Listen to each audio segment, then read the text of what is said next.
Semua tahu bahwa pendiri pesantren ini adalah Sayyid Sulaiman Mojo Agung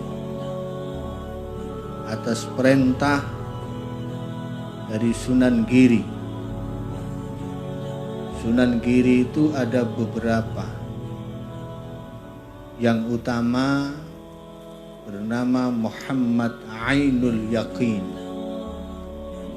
Kemudian ada juga yang bernama Zainal Abidin.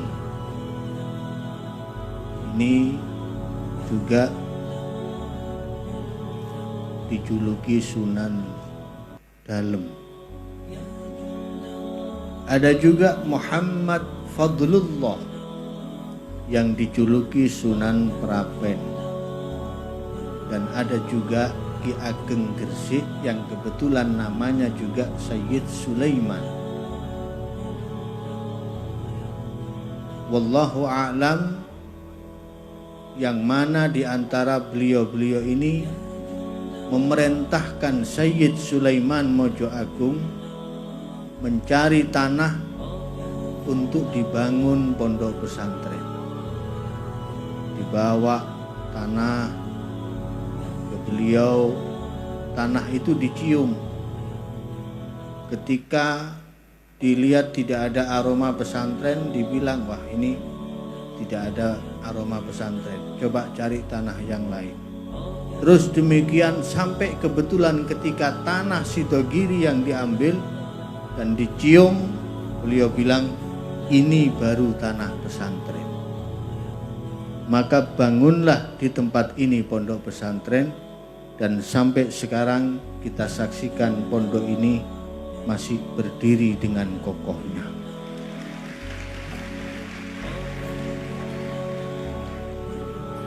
Karena itu tidak heran ketika Al-Maghfurlah Yai Haji Khalil Sidogiri fi maradhi wafatih, dalam keadaan gerah sakit sebelum beliau meninggal, beliau bilang kepada para pengurus, kepada para dewan guru, kata beliau, ojo susah nek tak tinggal aku. Jangan susah kalau saya meninggal. Kenapa? Karena kemuliaan pondok pesantren ini bukan karena saya, tapi dari tanahnya. Maka selamanya syaraf dari pondok pesantren ini akan terus langgeng dan diabadikan oleh Allah Subhanahu wa Ta'ala. Dan memang ada yang mengkasyaf bahwa dalam perjalanannya pondok pesantren Sidogiri ini, setiap pengasuhnya pasti akan ada dua. Yang satu masyhur bil ilmi, yang satu masyhurun bisirri wal karamah. Itu pasti.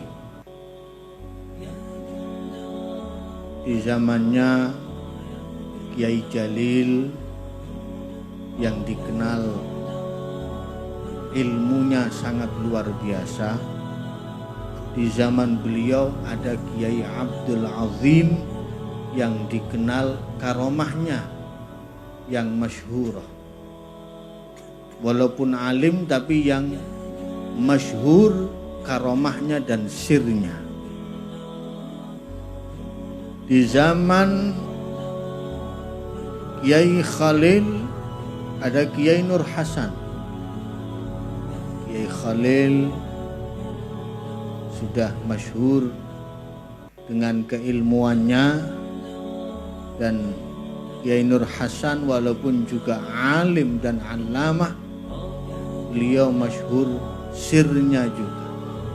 Bahkan ada isyarah dari Kiai Haji Abdul Hamid Pasuruan, kalau mau mondok nang Kiai Nur Hasan, Beliau sering mengatakan seperti itu. Ini isyarah seakan-akan bahwa memang ada sir di dalam diri beliau. Dan di zaman Kiai Nawawi yang sepuh, Kiai Nawawi bin Nur Hasan, ada saudara beliau Kiai Bahar bin Nur Hasan. Ini Kiai Bahar bin Nur Hasan ini dulu yang oleh Syekhona Khalil diperintah untuk membabat barongan dengan pisau dapur. Jadi Syekhona Khalil itu kalau nyobo santri itu tidak tanggung-tanggung. Ini kalau santri sekarang kira-kira gimana kalau suruh membabat barongan pakai pisau dapur. Ini perkembangan zaman Sidogiri dari satu generasi ke generasi yang berikutnya. Dan alhamdulillah sekarang ada Kiai Haji Nawawi bin Abdul Jalil. Sebelumnya ada kakak beliau Kiai Haji Abdul Alim. Di zaman Kiai Haji Abdul Alim yang ma'ruf bil ilmi, wazifahnya ta'lim karena memang masyhur allamah. Di zaman beliau ada Kiai Haji Hasani yang ma'ruf min ahli sir wa min ahli karamah. Sekarang ada Kiai Haji Nawawi Abdul Jalil. Mungkin yang Kiai Haji Nawawi Abdul Jalil ini yang ngerangkep, ya ilmunya ya keramatnya diambil semua. Ada Kiai Bahar Thayyib, ada Kiai Nawawi Sa'dullah. Jadi ketika beliau menyampaikan sambutannya, saya merasakan satu atmosfer yang luar biasa. Saya merasakan di situ ada ruh Kiai Haji Sa'dullah yang memang dikenal seorang mujahid, pejuang yang bergabung di pasukan Hizbullah. Malah Kiai Nawawi cerita sama saya dulu Kiai Sa'dullah itu punya jaran,